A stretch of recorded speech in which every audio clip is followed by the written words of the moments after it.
Let's discuss a question from thermodynamics, an ideal Otto cycle. So let's draw an ideal Otto cycle.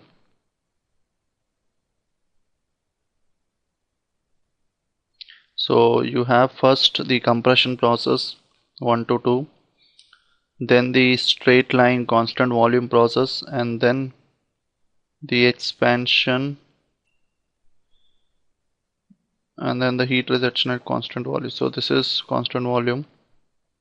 Okay.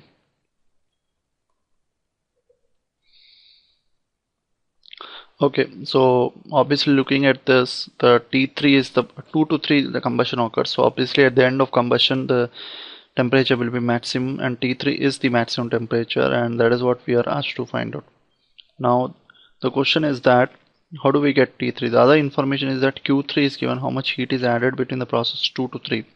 I mean Q23 is given. So we can use that, but before that we need to know all the state variables at 2. We need to know the temperature at 2 because it's a constant volume 2 to 3. So let's discuss about the constant volume.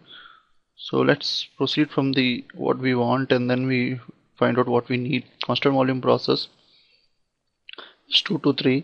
So applying the first law, so Q23 is U23 plus work done in 23, because it's a constant volume process, so work done is 0, and assuming that it's ideal gas, so the change in internal energy from 2 to 3 is nothing but mCV delta T, that is T3 minus T2. Okay, that is, and so Q23 is given, CV is constant for ideal gas, T3 is something which we need to find out, T2 is something which we don't know, and mass is something which we know. Yeah, so or it's per kg. I mean this is given as per kg, so m is 1 kg, so that's okay. So in order to get T3 from this equation, we need to know T2. Now how do I relate?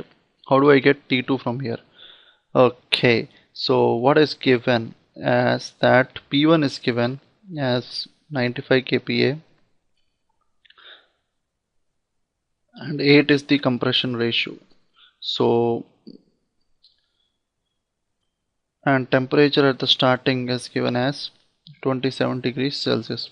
Okay, so what is compression ratio is the total volume, the V1 by V2, the total volume at the start of the compression by, so the maximum value in a cylinder by the minimum value in a minimum value that can exist in a cylinder is the compression ratio. So that is your 8.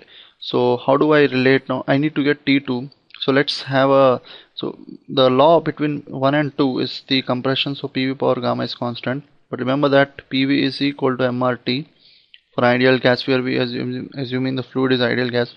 We want to get a relation between temperature and volume, so eliminate, because change V1 by V2 I know, so P I can eliminate, which I can write T by V and to some constant by V power gamma is constant, so this will become TV for is equal to constant. So from this I can write T1 V1 minus gamma is equal to T2 V2 power gamma.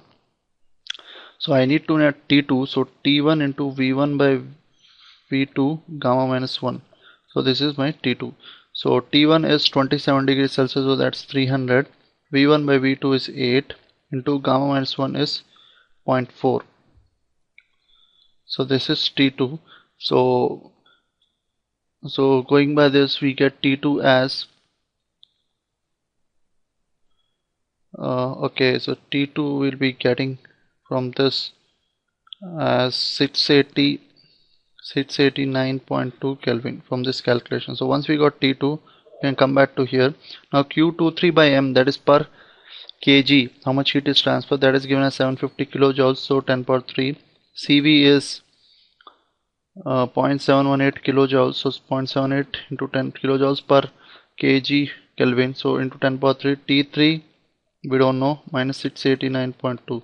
So from this we get T3 to be 733.76 Kelvin, and if we subtract minus 273 we get the value in Celsius, which is 1460 Celsius.